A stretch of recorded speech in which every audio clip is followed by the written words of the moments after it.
Hey, so Brittany, remember when we thought we were fancy podcasters? We got this really great program to record, and we were in the middle of recording something, and then our friend John popped into the session sooner than we anticipated. Oh, John. And while I was scrambling to try to remove him from the session, I said, "How do we get John out of here?" Or "How do we get him out of here?" I think is the actual quote.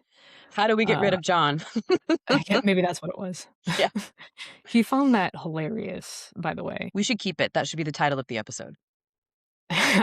You know what? Even though we How do we get him out of here? even though we love John and he's actually a really huge asset in the field, that should just be the episode. How do we get rid of John? That would be good. Hey, but we got our first interview with a real person in KM under our belt, so that was really cool, and with the incredible John Hovell. He's the director of strategic partnerships at Power and Systems. And Yeah, I know that he's been a consultant for years and years and is very, very well known, not just on the conference circuit, but also in the KM sphere. conversational leadership. Yeah, conversational Yeah, leadership space. And I know both of us have our he's been a mentor to both of us in different capacities. He facilitated my KM certification course mine too. with the Knowledge Management Institute. So he, I think, is a huge part of our personal lives as well as our professional lives. And it was really an honor to be able to have a conversation with him. And there was really no better first guest that we could have. So we were really excited to have him. Yep, and he promised to come back for our anniversary episode, so And we're gonna holding you to that, John. hold you to that. It's now recorded multiple times. Yep. So So great episode, great first attempt at practicing to record with a real person that's not just the two of us. And I really hope that you all enjoy our first interview. happy So listening. check it out. Roll the intro. What's the point of another KN podcast? Well, I tell you, we've got every kind of points, like power and share, laser and name, bullet and prize, focus and pain, power and share, laser and name, bullet and prize, focus and pain. Not another KM podcast. Not an FMRAM podcast. Not another KM podcast. Not just any other KM podcast. Welcome to another episode of Not Another KM podcast. And you'll notice we have our first guest with us today. We're very excited. And John, you should feel very honored. We should have brought a medal for you for being the Sure. first guest on the podcast. We'll get you a medal. We'll send it to I'm you. sure I can edit one Um, in. but we're very glad to have you. You have been in this field for a very long time, valued mentor to both Rachel and myself. We both have worked with you before and have learned a lot from you, and it's really great to have you on the show. Can you introduce yourself for our listeners and tell everyone a little bit more about what you do? Sure. Yeah. Good to see you both, and congrats on the podcast. And Thank you. yeah, honored, privileged. First, I knew I was a guest. I didn't know I was first guest. You probably told me, Yeah. but wow. Or- Okay, so no pressure. Sure. So I guess in the late 90s, I was doing what was called, that's when it kind of all started for me, like professionally, officially, decision support systems. So it was really the IT side. Early 2000s, I learned that it was called knowledge management. 5, 6 years later, I learned of a whole other discipline called organization development. Couple years later is when I always kind of joke, is when I realized I was white, male, American, over 6 foot tall, like all the privilege that I became aware of. And so I don't know if I'm allowed to say diversity, equity, inclusion, accessibility, but You can say added that that here. in. And then after those three fields sort of started to really come together. I think both of you were there for the big global bridging event we did in 2022, I think it was. But anyway, in between like 2005 and 2020, also added in Gestalt psychotherapy. So because I was so excited about the people, process, technology, I don't know, aspects of KM, and started on the technology side, and then sort of, came fully over to the people side just because of what was going on in KM work. I felt like I wasn't prepared to do the psychotherapeutic side, even though that stuff seemed to be popping up more and more in real clients. So yeah, added that in very humbly. And then, yeah, David Gertine and I and others, Danita, Saule, David White, Juanita Brown, others have been also bringing all these fields together. And we don't like labeling it, but to oversimplify it, we're bringing all those fields together and calling it conversational leadership just to simplify it. But even we joke, like, we wish we didn't have to label it. We wish we could just sort of talk and practice and keep it moving forward. So I don't know. I don't know if that's too long, but there's a No, quick intro for you. not long at all. I actually, it's the conversational leadership book is one that I keep right by my desk without knocking everything over. It's right there. Where is it? There it is. There it is. Love Excellent. it. Well, thank you for that. It explained it a lot better than either one of us could have. So excellent. So basically, just to recap, he's the person you call when your organizational chart looks like spaghetti and your knowledge strategy looks like a toddler's finger painting. Yeah, Sure. that's that's what I would say. I like it. Yeah. Yeah, John's definitely the one that you want on your side. yeah. I think all of that, and what I found really interesting, and this is something I think we can get into and would love your view on just based on what you do. Organizational development.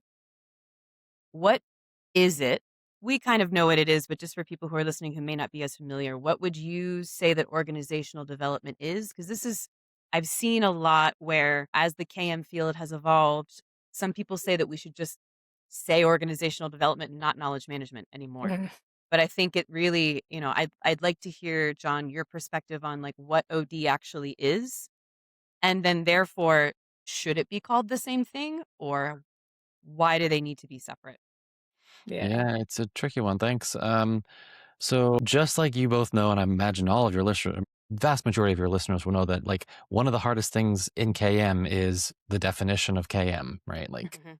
it means so many different things, to so many different people. There's no one answer. And then we set up international standards. And I think even groups are starting to be set up to like be the place for like this is the definition of KM. But you both like feel that. Like that it's hard. Yeah. Guess what? Exact same thing in OD. The hardest question in OD, Dr. Sharon Varney, one of my co-facilitators and partners, will say that the hardest thing in OD is the definition of OD. I mostly agree, but okay, I'll try.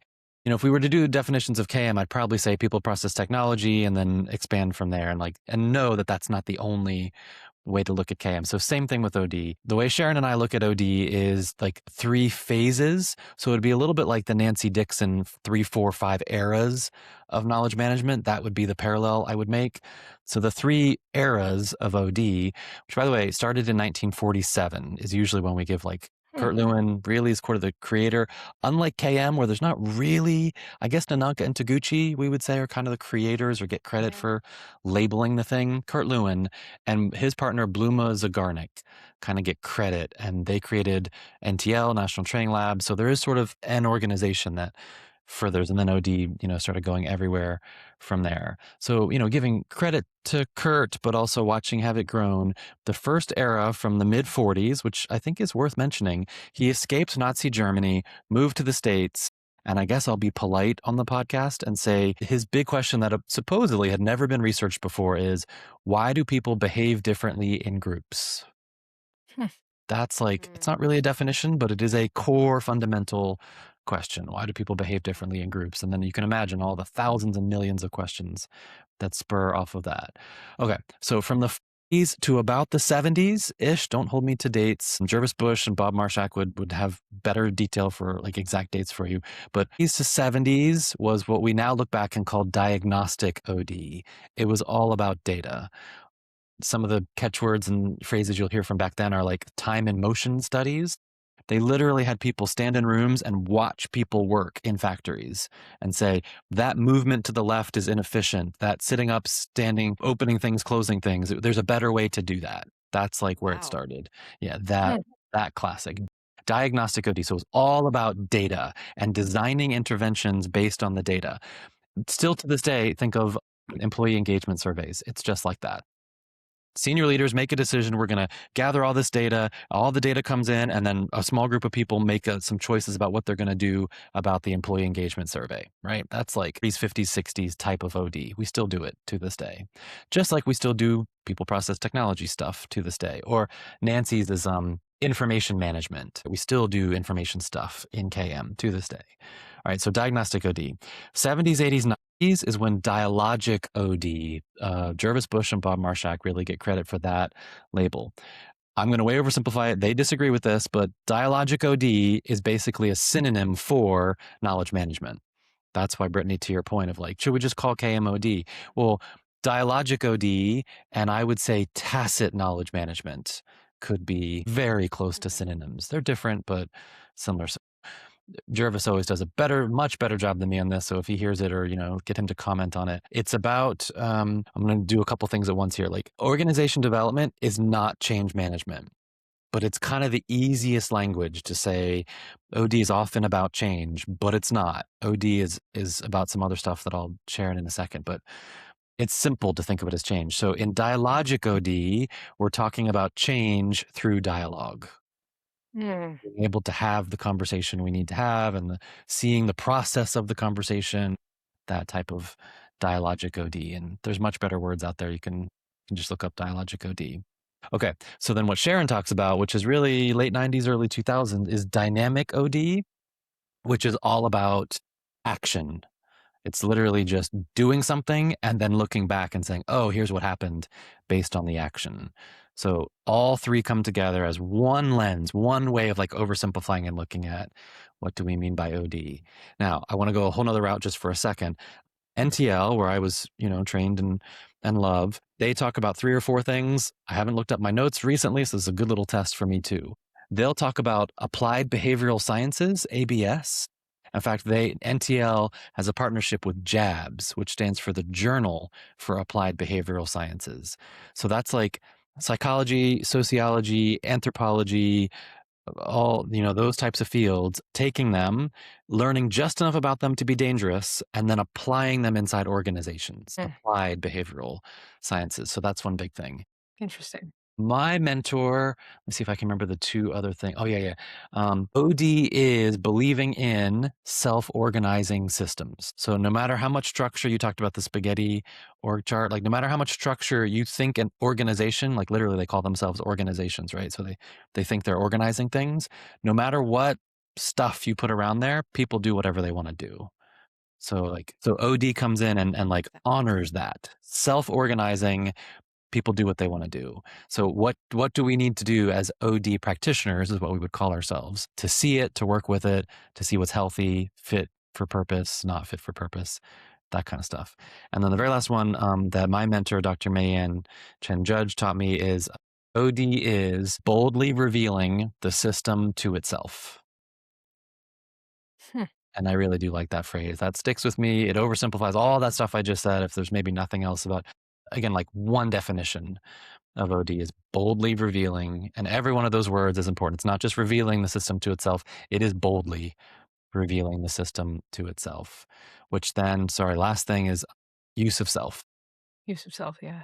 So like in knowledge management, what do we have? We have like communities of practice are probably like, you kind of have to do them. They're core. You have to know them. If you don't know them, you don't know knowledge management, right? What else would you say is super core? SharePoint, if you want to go the technology route, like there's like a couple of things in KM you have to know. Otherwise, you're kind of missing the whole field. If you don't know use of self and practice use of self, you're not doing OD. You're doing change or something else.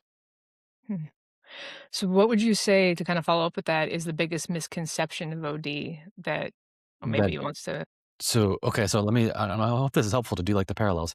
You know how knowledge management, everybody thinks it's information management, right? Sure. Yep. The funny thing in OD is everybody thinks OD is OD, it's the same acronym, but org development is confused with org design. Ah. So Okay. most people call in OD, and what they actually want is a reorg, which is Got org it. design work. The Jay Galbraith 5-star is like the most popular. There's a bunch of the McKinsey 7F. There's a bunch of models out there, but like strategy, structure, rewards, incentives, all that stuff. You can do OD, organization development, without ever doing org design. You should never do org design without doing org development. So Interesting. that's the misconception, is that just like when you call in a KM person, you're calling in a SharePoint person, right? Like the three of us know, and hopefully most of your listeners know, you're missing 90% of KM. If you call in somebody to do a reorg and you're calling them OD, you're missing the whole field of OD. I really like that distinction, and I think it's really interesting because a question would be, do organizations, there's the different ODs, right? Organizational design, organizational development, but when it comes to KM and OD, do organizations actually need both of them? Or is that just does it really it kind of really depends on what the business is about then, right? If you'd asked me, yeah, like 25 years ago, I would have been like, yeah, of course, everybody needs KM and it's so great and it saves the world. And 25 years later, I'm like, well, if you want to do it, great, let's do it. If not, I'm cool. For me, one of the things that's taken me way too long to put words to and understand about KM is like, we're all doing KM every day anyway. Like this call right here, we could call KM, right? Hmm. Um, and people could listen to it and it's recorded and we can have conversations that are great. The thing I'm trying to say though is like, how much time passes between your awareness of intentional KM stuff? Do you run an after action review every day? Do you run it every month? Do you run it every year? Do you run it every decade? Like that type of KM. I've never really thought about this, but same thing in OD, I guess. Like, how often are you aware that you're doing OD? Are you Hmm. intervening with systems every day, every hour, once a year, once a decade? What is that boldly revealing? How often do you see a pattern, make an intentional choice to change the direction of the organization, or at least attempt to, you know? How Yeah. often do you do that? And I think to your question, like how often the dance, how often does the organization need you to do that? Maybe it is only once a decade. Maybe it is every hour. That's the dance. I don't know. It's a back and forth and it really is different everywhere, just like KM. So then I guess a follow-up question, how because you need to convince people that this is something that they need a lot of times. Sometimes they don't necessarily, like you said, they don't know what they need or they're not able to articulate it a certain way. But how would you convince a senior leader in an organization, for example, that OD is something that they actually do need? Because I think sometimes people, oh yeah, we need KM. Let's have one of those COPs and let's have a SharePoint site and let's like I think people have kind of gotten there even if they're not super behind it. But as far as OD, how would you convince a skeptical senior leader that they need to have that be a separate thing that they need to invest in? Yeah, it's fun. Honestly, again, 25 years ago, I would have had all kinds of cool tips and tricks and like personality assessments and get to know the other person and get to speak their language and that kind of stuff. But honestly, now, can I say February of 2026? I don't anymore. Yeah. Like I'm happy to stand with discomfort. I'm happy to stand with resistance and skepticism, but this body is not gonna talk you into it. I'm not gonna force it. I'll do exactly what we're doing here. I'll share what's possible and things we've done that's out in the world. And if the time is not right or the interest isn't there from both directions, then timing's not right. It's another thing I've learned actually from coaching, which is a nice blend between OD and KM too, the whole coaching field. I learned from some of my favorite, most influential coaches that like you can be the greatest coach in the world and that kind of speak, but not every day and not with every person.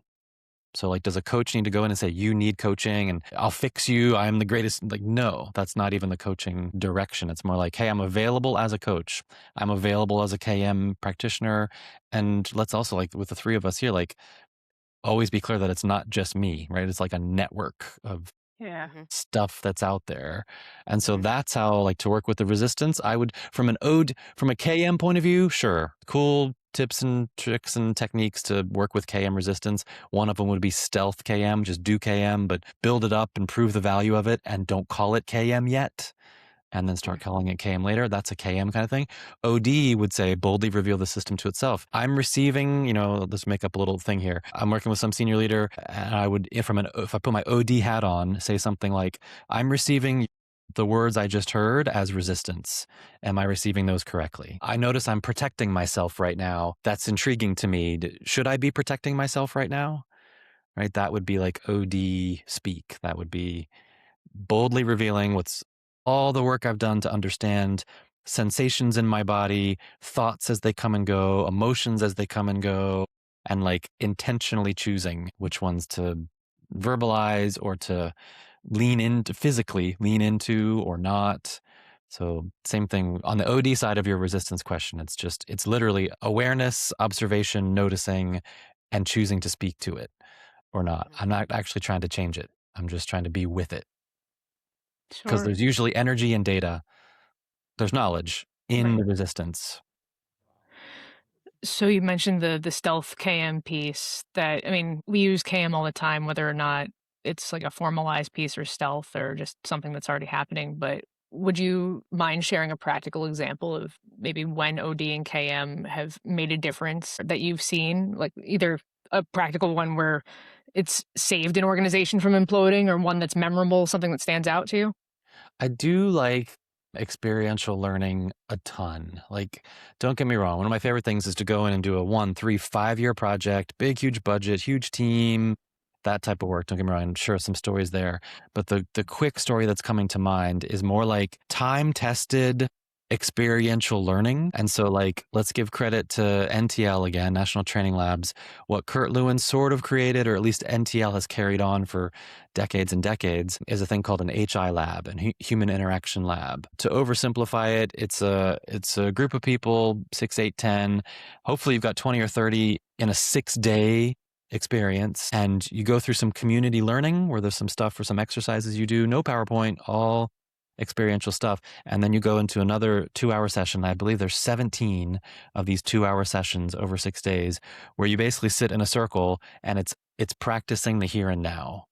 It's getting out of the there and then, and the only thing that exists in those 2 hours multiple times per day is what's happening in this group, in this room. And you boldly reveal the system in that room to itself. It is like the foundational practice of KM. Now, HI labs don't really work inside organizations.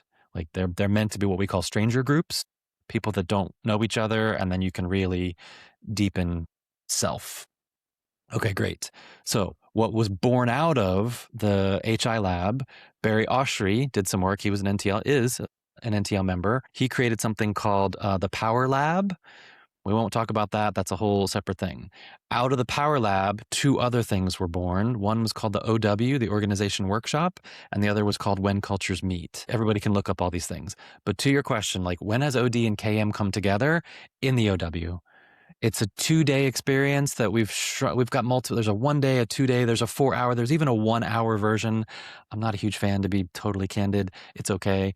I like the 4-hour version, and that 4-hour version takes like all of OD, all of KM with 0 PowerPoint, gets at least 15 people in a room. It's a minimum 15 people. We just ran one for 512, over 500 people a month or 2 ago. So you can go, large group intervention, as we'd call it in OD. In those 4 hours, you do, let's say 5 13-minute days. And in those days, you're either a top, middle, bottom, or customer. You run day 1, day 2, chaos breaks out, and then we call timeout. In that timeout, the first timeout, you do OD. Hey, everybody, what does the system look like? What's working in this system? Great. Then you play, for lack of a better word, day 3, day 4, you call another timeout. The second timeout is the knowledge management timeout. What information and knowledge does everyone in this system, top, middle, bottom, customer, this whole thing, you're all here, you're all in the room, which is very rare. It's an OD dream. What information and knowledge does anyone here have to improve the whole system? There's like, you're bringing KM and OD into a 4-hour experience. And then, yeah, I could, there's hundreds of other examples, but I do like that one as a very compressed, oversimplified run an OW, and you can do KM. And your other part of the question was like, what impact has it had? I mean, it's changed countries. It's changed like political regimes, that workshop. It was actually more the Power Lab than the OW, but Bill Gates himself has written and talked about how it saved Microsoft. That story is actually published, and you can look up how they called it Microsoft 3.0, where they went through an experience like that. The middles, all the middle managers did not integrate, which is a key thing. We talk about that. And when middle managers don't integrate across an organization, you're not doing KM, you're missing a major part of KM. And from an OD point of view, you're creating those silos we talk about all the time. So if you wanted to learn more, or our listeners wanted to learn more about that workshop or how to get that, you said you ran one, where would they go to learn about The that? name of the company that owns it is Power and Systems. So if you Google Power and Systems OW or Power and Systems Organization Workshop, Cool. you'll find it. We'll put that in the show notes. So It's we'll put that in for you. one tool out there. All right, cool. Awesome. Thank you. So just a few minutes left. We'll jump into a lightning round, have a little bit of fun with some quick Sure. fire questions. Okay. Cool. Brittany, you want to take the first? Yep. So, John, what is a KM buzzword that you would want to ban forever if you could? I actually have a funny story. Oh, it's not a buzzword, but it's just the way the word gets pronounced. You all know SECI, right? Oh, yep. Socialization, externalization, combination, internalization. Maybe it's just me. I don't ever really hear anybody else saying this, but when people say SESI, I don't want to Yeah. ban it. I want to hear SECI, not SESI. Maybe I All right, get you that. heard it here first. It's SECI, everyone. not SESI. S- At least for me. Yeah, that's a good one. Worst OD workshop icebreaker you've ever seen? Yeah. I love a check-in. Check-ins are super important in OD. It's like a classic technique. But yeah, I'm not a big fan of like, what's your favorite color? What superpower do you have? What movie best represents you? Anything that to me like takes us out of like what's going on in the room. I get it. It's fun. It's creative. There are fun, creative things that you can do in the room. So yeah, I'm not a big fan of those Yeah. icebreakers. Do people still really ask what's your favorite color? It's I like haven't heard it in a so. long time, but I have heard it from Yeah. real like skilled facilitators. Yeah. Oof. Because they have a reason. There's a reason Yep. they're doing it, but Yeah. No. my All right. check-in is typically much more like, what's present for you? What do you need to say to help you transition from your last meeting to this meeting? That type of check-in, which I don't know, maybe for some people is too intense. I don't know. I don't mind it. We're still friends. All right, All Brittany. right. That's good. All right. Last question. If KM were a sitcom character, what do you think it would be? Well, I've been watching a lot of Seinfeld. Who on Seinfeld? It'd have to be Kramer, right? Walking Sliding in in. and being like, hey. Yeah. Walking in Yep. and just like, bam, I'm here. I've got a lot to say. You're all going to listen. Yeah. Yeah. And nobody Kramer quite is the top. understands. Yeah. Awesome. First one that comes to mind. That's perfect. That's awesome.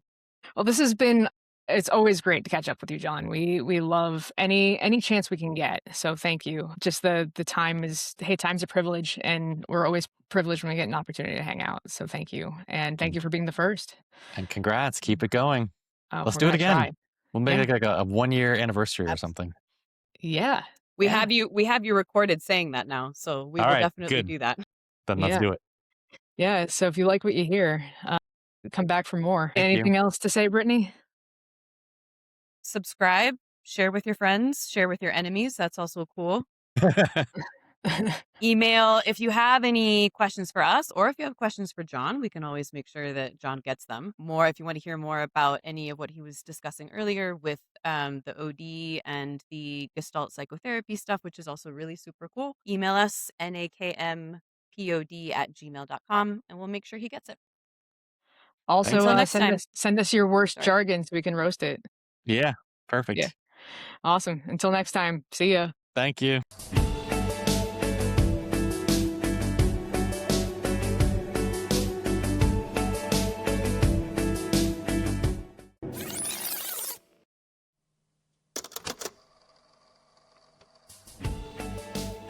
This episode of Not Another KM podcast was edited by me, Rachel Teague.